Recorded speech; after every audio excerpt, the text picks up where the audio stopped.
दोस्तों नमस्कार। आज की इस वीडियो में हम चर्चा करेंगे सुप्रीम कोर्ट के हाल ही में दिए गए निर्णय में, जिसमें माननीय सुप्रीम कोर्ट ने समलैंगिक विवाह को मान्यता देने से इनकार कर दिया। अब समलैंगिक विवाह को मान्यता देने से इनकार कर देने का जो प्रभाव हुआ उससे यह होगा कि जो एक विवाहित दंपति को जो अधिकार मिलते हैं उससे वे वंचित रह जाएंगे। तो एक शादीशुदा दंपति को, एक विवाहित दंपति को, पति पत्नी को क्या अधिकार मिलते हैं? तो संपत्ति की सुरक्षा मिलती है, संपत्ति का अधिकार मिलता है, बच्चे को गोद लेने का अधिकार मिलता है, तलाक का अधिकार मिलता है, और भी जो भी सुविधाएं हैं वो उनको मिलते हैं। अब जबकि भारत में समलैंगिक विवाह को सुप्रीम कोर्ट ने मान्यता देने से इनकार कर दिया, तो वे इस अधिकार से वंचित रह जाएंगे। हालांकि सुप्रीम कोर्ट ने यह कहा है कि समलैंगिक जोड़े साथ रह सकते हैं, लेकिन उन्हें बच्चा गोद लेने का अधिकार नहीं होगा, उन्हें अन्य किसी प्रकार के वैवाहिक अधिकार नहीं होंगे। अब हम अगर बात करें इसकी जो पृष्ठभूमि की, तो 2018 में सुप्रीम कोर्ट के 5 न्यायाधीशों की पीठ ने आईपीसी की धारा 377 को अपराध की श्रेणी से हटा दिया और कहा कि किसी भी व्यक्ति की यौन रुचि एक स्वाभाविक प्रक्रिया है जिस पर किसी व्यक्ति का कोई नियंत्रण नहीं होता, और यौन रुचियों के आधार पर किसी को सज़ा देना भी ठीक नहीं है। वहीं से यह चर्चा व्यापक हो गई कि जब समलैंगिकता अपराध नहीं है तो समलैंगिक जोड़े को विवाह की मान्यता मिलनी चाहिए। और तब से लगातार सुप्रीम कोर्ट में तमाम याचिकाएं डाली जाने लगी जिसमें यह कहा गया कि समलैंगिक जोड़े को विवाह के अधिकार मिले, विवाह की मान्यता मिले। अब सुप्रीम कोर्ट ने मामले को एक्सेप्ट किया, सुनवाई की। इस संदर्भ में सरकार ने जो पक्ष रखा वो ये था कि सेंट्रल गवर्नमेंट ने समलैंगिक विवाह संबंधी जो विषय हैं इसको अभिजात वर्गीय मुद्दा बताया और कहा कि ये अभिजात वर्गीय यह शहरी मुद्दा है, इसका समाज में कोई व्यापक प्रभाव नहीं है, इसलिए केंद्र की सरकार ने इसको अपने स्तर पे खारिज कर दिया।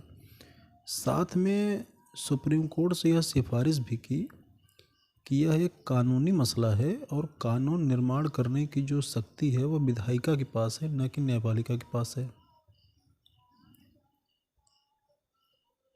ये हम यहाँ पे ये इस बात को समझने का प्रयास करेंगे कि 377 को अपराध की श्रेणी से हटाना, समलैंगिक जोड़ों द्वारा विवाह की मांग करना, केंद्र सरकार का पक्ष, इसके परिप्रेक्ष्य में इसके चारों तरफ हमारी चर्चा आज की होगी। अब भारत में जो विवाह के जो कानून हैं वो 2 प्रकार के हैं। एक को हम कहते हैं सामान्य कानून और एक को हम कहते हैं व्यक्तिगत कानून, जिसे पर्सनल लॉ भी कहते हैं। सामान्य कानून में कोई भी व्यक्ति किसी भी जाति का, धर्म का, मूल वंश का हो तो वो उसके विवाह संबंधी प्रावधान उसमें दिए गए हैं, जिसे हम विशेष विवाह अधिनियम 1954 कहते हैं।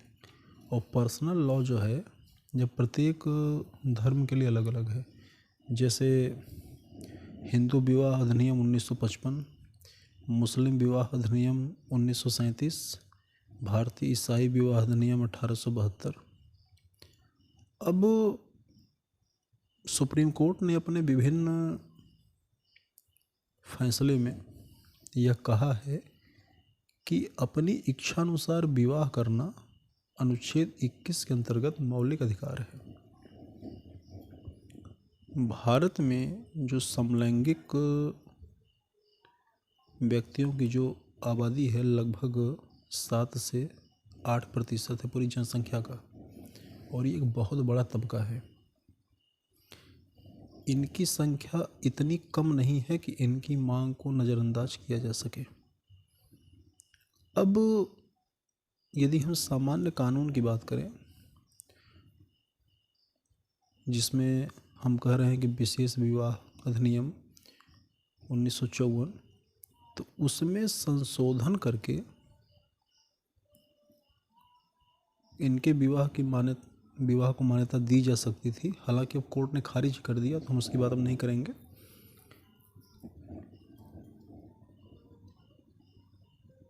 क्योंकि संशोधन इसलिए करना पड़ता क्योंकि विशेष विवाह अधिनियम जो है वह समलैंगिक जोड़ों के विषय में कोई स्पष्ट बात नहीं कहता है। उसमें धर्म, जाति, मूल वंश, इन सब का जिक्र है, समलैंगिकता का जिक्र नहीं है।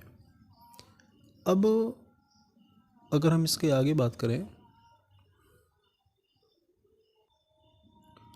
तो विश्व में कुल 134 देश ऐसे हैं जहाँ पे समलैंगिकता को अपराध नहीं माना गया है, और 34 देश ऐसे हैं जहाँ पे समलैंगिक विवाह को कानूनी मान्यता प्राप्त है, जिसमें अमेरिका, कनाडा जैसे देश शामिल हैं। अब भारत में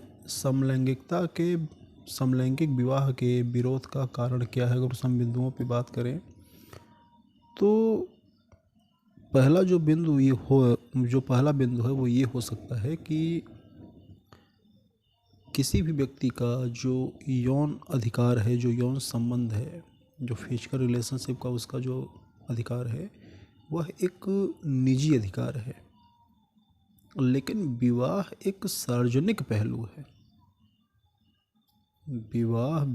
ये सही है कि हम व्यक्तिगत रूप से ही विवाह करते हैं, लेकिन उस विवाह का समाज पे प्रभाव पड़ता है। तो यह एक मामला हो सकता है विरोध का। अगली जो बात है,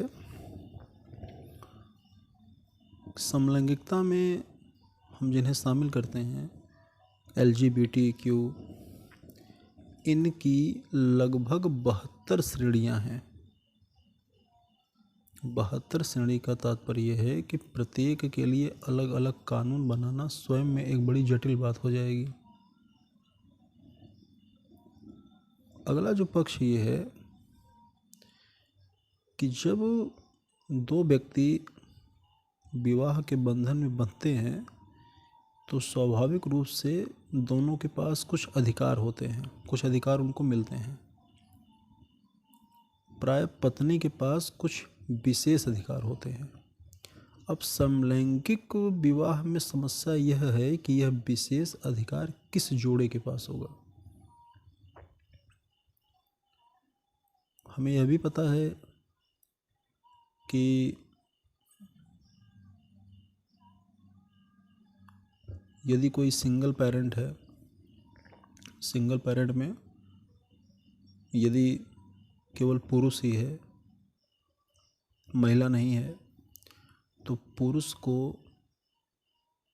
बेटी गोद लेने पे प्रतिबंध लगाया गया है।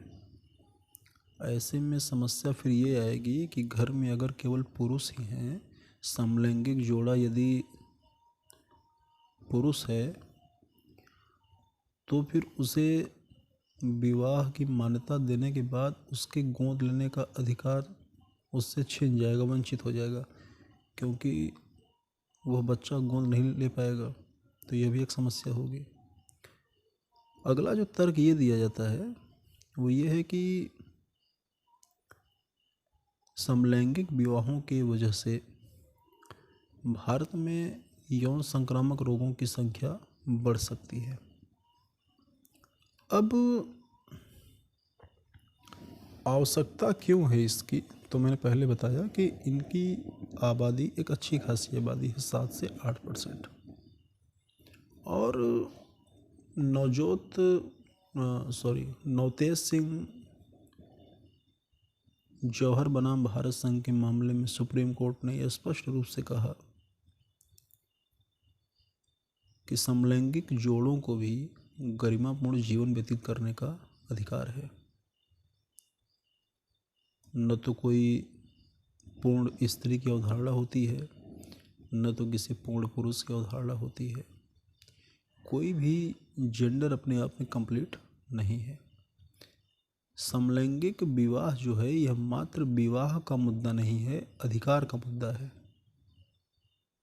यह व्यक्ति की गरिमा का प्रश्न है। और एक बड़ी महत्वपूर्ण बात कोर्ट ने ये कही कि समलैंगिकता कोई मानसिक या कोई बीमारी नहीं है, न ही यह कोई विकृत सेक्स है। अगली बात जो कोर्ट ने कही वो इससे भी ज़्यादा महत्वपूर्ण है कि समलैंगिकता पर हमारा सिर्फ उतना ही नियंत्रण है जितना हमारे आँखों के रंग पर, हमारा चेहरे के रंग पर, हमारी भावनाओं पर, हमारी चेतना पर। जैसे कोई व्यक्ति गोरा है तो इसमें उसका क्या योगदान है, नेचुरल है। किसी व्यक्ति के बाल सफ़ेद है तो उसमें उसका क्या योगदान है, उसमें उसका क्या रोल है। सफ़ेद है तो सफ़ेद है, काला है तो काला है। तो कोर्ट यही कह रहा है। साथ में कोर्ट ने यह भी कहा कि क्या मनुष्य का उद्देश्य सिर्फ बच्चे पैदा करना है? क्या एक पति पत्नी के बीच में शारीरिक संबंध के अतिरिक्त और कुछ भी नहीं है?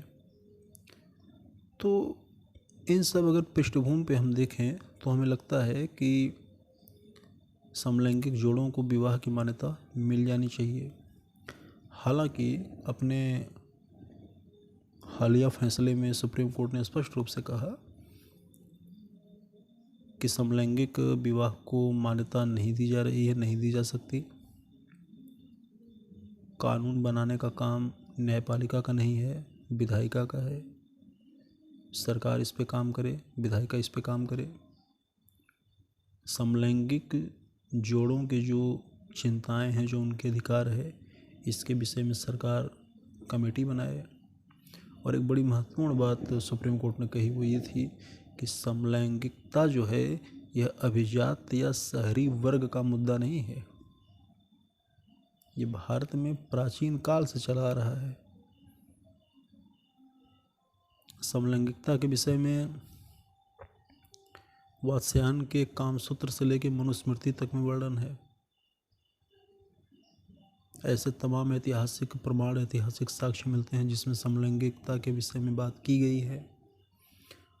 तो यह कोई मॉडर्न कॉन्सेप्ट नहीं है, यह प्राचीन काल से ये अवधारणा चली आ रही है भारत में।